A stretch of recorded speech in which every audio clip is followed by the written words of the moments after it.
Всем привет, с вами Равдав, и в этом видео я хочу вам рассказать и показать, как менять голос и делать его более басистым на системе Android.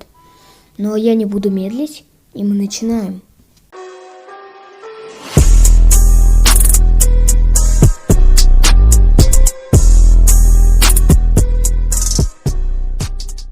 И во-первых, нам нужно установить два приложения.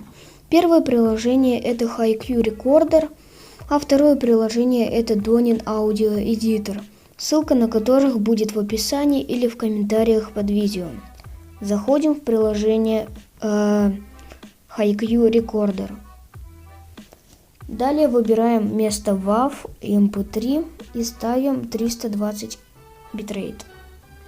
После выполненного мы можем переходить в приложение Donin Audio Editor. И да, сразу говорю,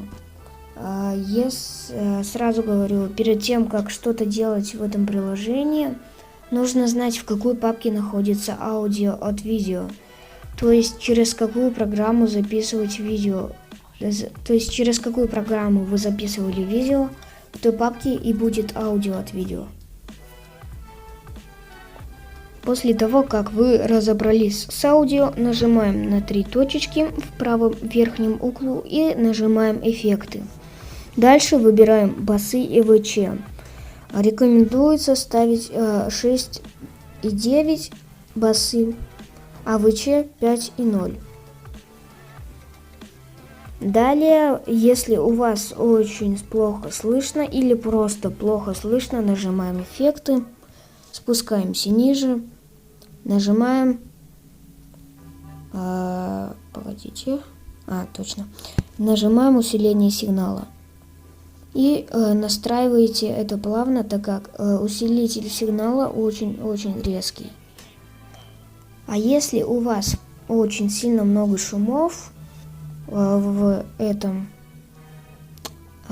аудио, то выбираете приложение, то есть не приложение, а строку подавления шума. И выбираете видео. То есть не видео, а само аудио. Дальше нажимаете «Далее».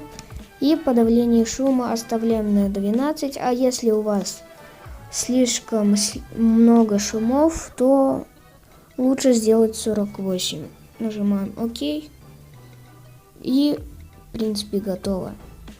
А еще для того, чтобы голос был очень хорошим, то нужно записывать видео в закрытых помещениях, где нету посторонних звуков. Например, если у вас есть двухэтажная кровать, то вы можете на первом этаже закрыться одеялом там. То есть делать домик и там записывать видео. А если у вас нету двухэтажной кровати, то вы берете просто одеяло, садитесь под него и записываете видео. Но если вам это видео хоть как-то помогло в YouTube, в развитии этого, то поддержите меня лайком и подпиской. Вам это очень легко. Просто нажать и все. А мне это, знаете, как приятно. Очень приятно. И это мне дает силы для того, чтобы создавать новые видеоролики. Но я с вами не прощаюсь. Скоро увидимся.